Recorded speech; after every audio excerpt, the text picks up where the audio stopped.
السلام علیکم، آپ دیکھ رہے ہیں بریکنگ بیریئرز میں ہوں محمد مالک۔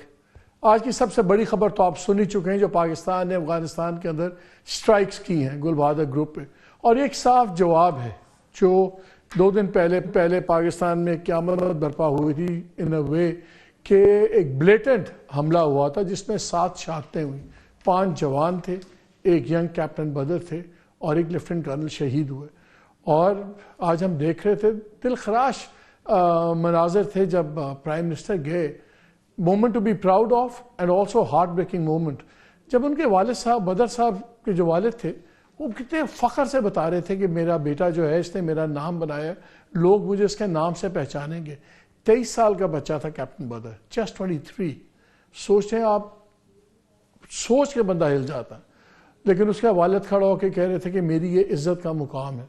وہ ان کی شادی کے بعد 23 سال بعد وہ بیٹا پیدا ہوا تھا، ہز اونلی سن۔ یہ بھی ہم دیکھ رہے ہیں۔ پھر دوسری طرف ہم دیکھتے ہیں تو پولیٹیکلی جب ایشو بنتا ہے تو وہیں پہ یہی فوج، اس کو بہت سی باتیں ہوتی ہیں۔ سو یہ ہمیں تھوڑا سا بیلنس اس ملک میں کریٹ کرنا ہوگا کہ شہدا اور یہ آفیسر جو کر رہے ہیں یہ بھی یہی پاکستانی فوج ہے، اور جب ہم فوج کو کسی اور بات پہ کرٹیسائز کرتے ہیں تو ان ینگ آفیسرز کو ہمیں بھولنا نہیں چاہیے۔ سو مے بی، لیکن شاید ہم سب سے زیادہ the general should think about it کہ فوج کے پرسیپشن کو کیسے ہم نے ٹھیک کرنا ہے۔ اور یہ میں بات اس لیے کر رہا ہوں کہ اچانک کل ایک ایکسٹینشن ہوتی ہے، وہ ایئر فورس کی چیف کی ایکسٹینشن ہوتی ہے، وداؤٹ اینی ریزن پتہ لگتا ہے کہ 1 سال ان کی مدت ملازمت میں توسیع ہوئی ہے۔ انسیڈنٹلی ان کے ایک بھائی ایم این اے بھی ابھی الیکٹ ہوئے ہیں پی ایم ایل این کی سیٹ سے، کھاریاں سے۔ کیا یہ ایک آئسولیٹڈ انسیڈنٹ ہے، ون آف ہے، ہمیں سمجھ نہیں آ رہی کیا رسم پڑ رہی ہے، یا یہ ایکسٹینشنز کی بارش کا پہلا قطرہ ہے؟ یہ تو آنے والے ماہ میں پتہ لگے گا، اگلے کچھ مہینوں میں کیا ہوگا کیا نہیں ہوگا، لیکن یہ تھوڑی سی کنفیوژن کریٹ کرتے ہیں۔ اور وی ہوپ کہ گورنمنٹ ہمیں جسٹیفائی کرے، بتائے کہ یہ اتنی اچانک ایکسٹینشن کی ضرورت کیا تھی۔ We are not in a state of war, اگرچہ آج پاکستان اور افغانستان آمنے سامنے کھڑے ہیں، لیکن اچانک ایئر فورس چیف کا اس میں ایکسٹینشن تھوڑا سا سمجھ نہیں آتا۔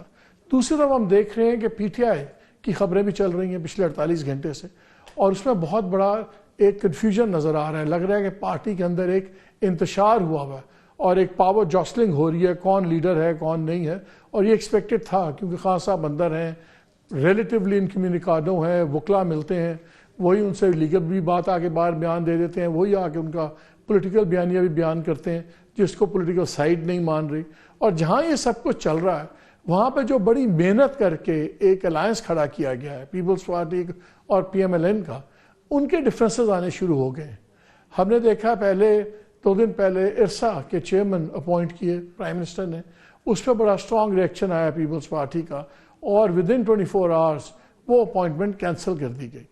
اب پرائیویٹائزیشن کے معاملے پہ جب بیانات آئے پی آئی اے کے اوپر، تو پھر اس کے اوپر بھی ایک کانفلکٹ شروع ہو گیا ہے، اور اوپن بیان بازی ہے، یہ بھی نہیں کہ کیبنٹ کی میٹنگز میں ہو رہا ہو یا انڈر بیہائنڈ کلوز ڈورز ہو رہا ہو، پبلکلی اس کے اوپر ایک کلیش چل رہا ہے۔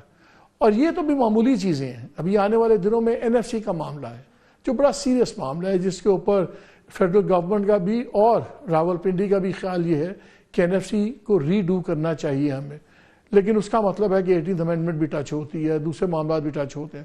کیا وہ معاملہ بھی یہ پیپر اوور کر پائیں گے کہ وہ ایک بڑے کانفلکٹس بنیں گے؟ اور اگر یہ چھوٹی چھوٹی باتیں ابھی سے کانفلکٹ بننی شروع ہو گئی ہیں تو کیا اتحاد کتنا عرصہ چلے گا، کیسے نہیں چلے گا؟ یہ کافی معاملات ہیں۔